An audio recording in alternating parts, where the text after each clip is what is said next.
What up, everyone? It's your boy RTR Movie Man, and we back with another episode of the Elephant in the Room podcast, going over post championship weekend. Who is going to get in the college football playoffs?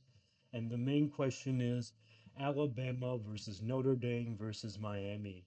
Alabama was a team that was above Notre Dame and Miami comfortably, had to play an extra game, and then lost that extra game. Do they deserve to be left out? Well, usually you wouldn't leave a team that had played an extra game, but they lost in a really bad fashion. They were dominated in this game, so which has given some course for discussion. So, anyways, let's get into it about Alabama, Notre Dame, Miami, who it may be. And before I get into like those three teams specifically, I just want to go into some of the arguments that I've seen against Bama. I do believe that there is some anti-Bama rhetoric in terms of while there are definitely people who are valid to think that they should be left off. I think a lot of people are trying to the arguments I'm also seeing and the way that people are stretching just doesn't make sense and is a bit disingenuous, I might add. And I think part of it is due to some of like the anti-Bama rhetoric that's going on. And I'll start off before even going to these teams is by saying this because I'm seeing a lot of posts talking about if BYU gets left out of the playoff, then Bama gets left out of the playoff too, which does not make sense to me at all. Especially when you consider that for one, Bama was in the playoffs to begin in with, whereas BYU was not. They had to win in order to get in, basically. Or maybe they played a game down to the wire and the committee reevaluates them. But they basically had to play their way in. They were on the outside looking in. BYU was, and in fact, they were the second team out, I believe, below. No, they're the first team out. Never mind. But yeah, they're the first team out. So saying that BYU being penalized doesn't make sense because they were never in the playoffs to begin with. However, when an argument that does make more sense where it's if BYU drops, then does that mean Alabama has to drop? Because while I will say these are different scenarios, this is where you can easily say, well, BYU, it's not going to affect them in terms of where they are in the playoffs or Bama is. It's still at the end of the day an extra game, and it's a precedent that you got to set for every team, right? And obviously, and obviously, it's a case where I've been the proponent of you only drop or move teams based on the teams around them. I think if you drop BYU below Miami, there's a very reasonable chance that you do it for Bama below Notre Dame. And I think there might be a scenario where Bama drops below Notre Dame again, but Miami doesn't come into the place. And to show the consistency there, they drop BYU one spot below Miami, drop Bama below Notre Dame, but still keep Bama into the playoffs. I can see that scenario happening. Another thing that I want to add to is what makes it also a little different is Bama already beat this team in the regular season. And I understand BYU is a one-loss team, and unlike last year's SMU team, they do have a win against against number 15 Utah, who I might argue is a quote unquote playoff caliber team. I think the cutoff is where USC, where you can say, okay, I can see a team like Utah or USC possibly beating some of these teams up here, and there is a gap once you go to Virginia, Arizona, Michigan in quality of teams. But regardless, BYU has not the best resume. They have beaten quite a few winning teams, but those teams don't have the strongest resumes as well, like Cincinnati or TCU. They did beat Arizona. Congrats on them. I don't think they beat Houston, who did beat Arizona. Uh, I don't think they played each other. Regardless, at least with Bama, you can make the case where Bama beat this team, beat the team that they played already, whereas BYU was blown out in both matchups against the team they played, against the top 10 team that they played. So that's something to look out for. Uh, an, Another thing I wanted to get into is injuries, and this is or before I really get into that, is the Notre Dame, Miami, BYU. I'll get into it where it's like the where sorry sorry I'm losing my train, where Notre Dame, Miami, Bama. I made the point that Bama got blown out. They should have at least been competitive, and you can also argue that Notre Dame and Miami were very close. Where going into this weekend, it was a razor thin margin, and that Bama had to really just play a competitive game just to ensure their spot. Now you're looking at this thing where even though they already beat Georgia, it it might be enough to move them completely out of the playoffs, right? So that's one point I want to add too, but also is what is the committee going to say? What is the reasoning?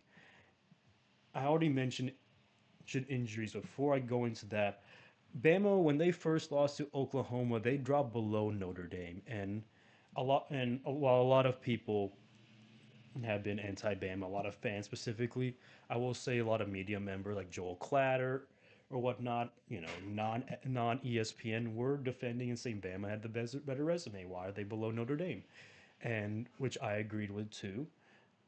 And Notre and Bama, one of the reasons why they dropped it was Bama couldn't run the ball, and that's been something that's been highlighted. And when they put Bama above Notre Dame, they mentioned, for one, what I don't like about the committee is they're putting very safe answers. They're intentionally putting answers out there to protect themselves. I don't think they're quite as dumb as they appear to be. I think that it's all just more like kind of politicking in a way to where you don't want to say anything that could open yourselves up to more to criticism or more whatever it may be. Like the more you reveal your thought process, the more it could be picked apart. That's why they've been very minimal on it, which at the same time doesn't make sense given that the reasoning that they put Bam above Notre Dame because they cited the way that they came from behind, the way they forced a turnover against Auburn. No, just because yes, because Auburn is 5-7, it doesn't mean that they're that bad of a team, but it's not a great win. Bama beat Auburn like how every other team has beaten Auburn, how A&M has beaten Auburn, how Oklahoma has beaten Auburn, how Georgia has beaten Auburn. It's not like they did anything in particularly impressive. And with Alabama too is they didn't mention the run game, but I really wish that they emphasized that and say, hey, before we didn't like it was our issue was the run game, but now they're able to run on Auburn. And by the way, there are metrics out there that say Auburn is a top 10, probably top 5 rush defense in the country. So if they had mentioned that, then I would be fine with it because at least there's something to go off of. But the thing is, they keep it very basic, they keep it very broad in order to protect themselves. And that's going to lead into another point is about the injuries thing. And my question is, could there be a scenario where they could leave Alabama in? Not and because it's not just that they played an extra game, they might try to find a couple more arguments to make their case, right? With Bama, it's obviously not only they played an extra game, but they also beat the team earlier out on the road at Georgia. Um, and let me go ahead and bring the injury report up here. Is because Jam Miller was out, Kevin Riley was out. Kevin Riley is honestly running back too, most likely. I guess Daniel Hill kind of overtook it. Regardless, Jeremy was playing through injuries. Cuevas was out. Danny Lewis was playing through injuries. Cam Durberry out. Vandermark left the game. Brailsford left. Uh, Not only that, Justin Jefferson and Xavier Brown left the game too. Kwai Rusa left, and there is some other players that I believe uh, that wasn't mentioned. LT Overton, that's the big one. I'm surprised Clint didn't even mention that. LT Overton, one of our best players on our front, which really affected our pass rush, didn't play in this game, uh, and that's why I'm gonna go into this thing about the conference championship games because if Bama gets left out, and then it's gonna set a precedent to where, for one, a lot of fans didn't even want Bama to play because of how beat up they were, right? and that they would prefer to be give had an extra week to rest and rather play a team that they've already beaten.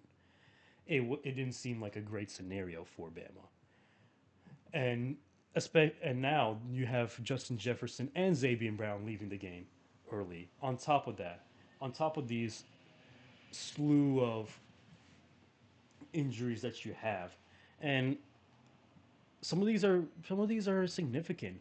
It's it's been pretty clear that Cuevas was is one of the most reliant, probably our most reliant pass catcher in terms of he was always just like the check down or safe kind of option. He's really good in the short pass game, but now that he's out, we don't really have that option, and we've seen both Ty and the running back struggle yesterday in like the short game out of the backfield to specifically passes to the running back.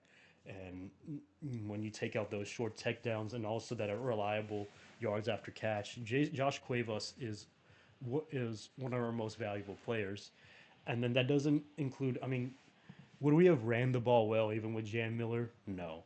Could he have been better hitting the holes, making a couple guys miss, at least getting some more yards? Absolutely, especially compared to Daniel Hill and Kevin Riley, small guy, but he's our best player when it comes to catching out of the backfield too.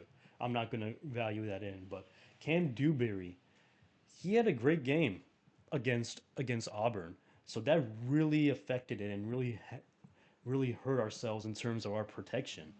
And then Parker's Brailford, and that I'm not even getting into the most important one was LT Overton, and I want to mention LT Overton because Bama's rush has been elite, but the thing is, it's there's no depth, especially when you consider that Jeremiah Beeman and Jamarian Latham, we've already lost to season-ending injuries. So once you take the, so now that LT Overton is out, it makes it that much harder for Bama to put pressure.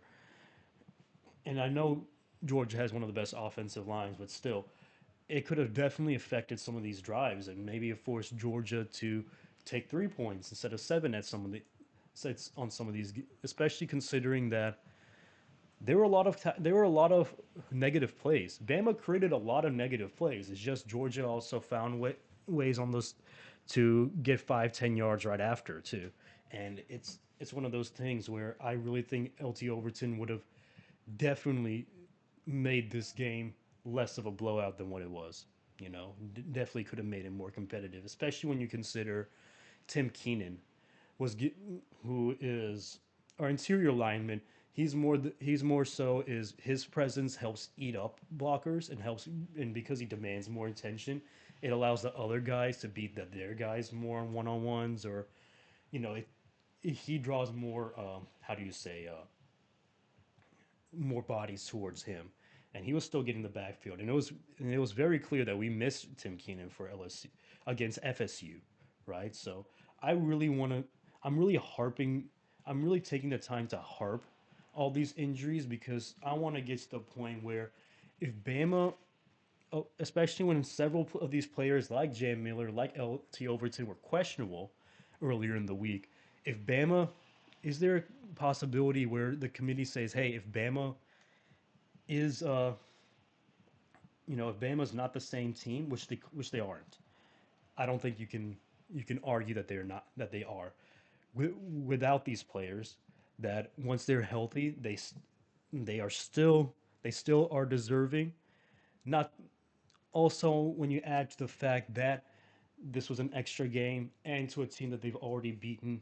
I don't know. I think that could be an interesting thing. And I know a lot of people are going to be angry and bring up the FSU argument. And my thing is, I completely understand where you're coming from.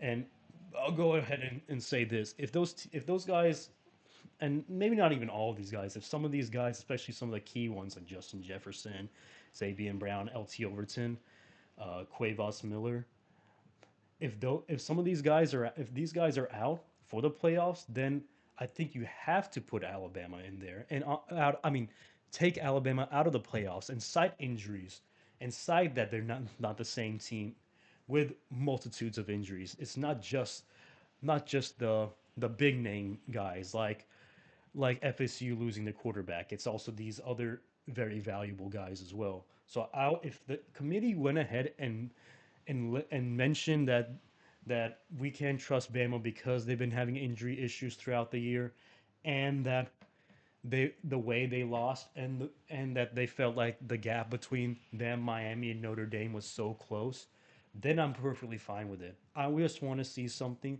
that is reasonable. I want to see something that's objective, and I think that would be a great argument to go off of. And so that's so. Long story short, if if Bama can get those guys back, I think they have a decent argument. If not, then they should be left out. And lastly, actually, I think that's mainly all the points that I wanted to hit. Oh, last thing I wanted to say is obviously the AP poll doesn't is not a good indicator. I think last year Bama jumped SMU if I'm not mistaken. When and then yet they were still left out on the final rankings. But in today's AP poll, Miami jumped 2 spots. Wait, oh, they didn't jump 2 spots. Bama, but so BYU and Bama fell below Miami, and if we were to go by the AP poll, Bama would be the first team out. So yeah, let me know what you guys think. I think it's a very interesting thing. And what does it mean for the conference championship games? You know, I do. Will this happen? Could it be a scenario where we eliminate conference championship games? In my opinion, you kind of have to. Considering that Bama, that especially when DeBoer came out and said that we were banged up and we've been needing time to rest, I think it's going to come to a place where, I said before the season where, while I did understand why the auto bids were eliminated, I understand to because of like the uneven like pass to the playoffs we saw last year. I did I did argue that it took the value of the conference championship games, and now coming into this conference and now coming into this weekend, I don't see how why we should still have conference championship games. It doesn't it could help you, but if it could also help you hurt you, whereas other teams can sit out. I don't really without even having a guaranteed bye. As a result, I don't see the reason why to play in them, especially like I said, Bama could have definitely used that extra week of rest to recuperate, and get ready for the playoffs for a team that was already in the path. uh, I really don't see the reason to play these teams.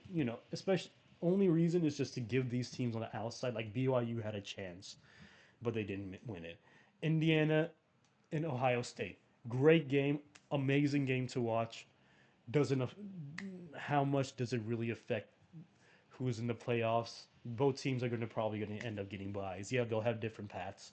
Both teams are going to get buys. I really don't see the reason why to, considering considering the drawbacks. But yeah, let me know what you think. Should we eliminate conference championship games? Should injuries be taken into consideration? Should Bama be in, or because they had to play an extra game, or was this loss too much and they should be left out? Let me know what you guys think.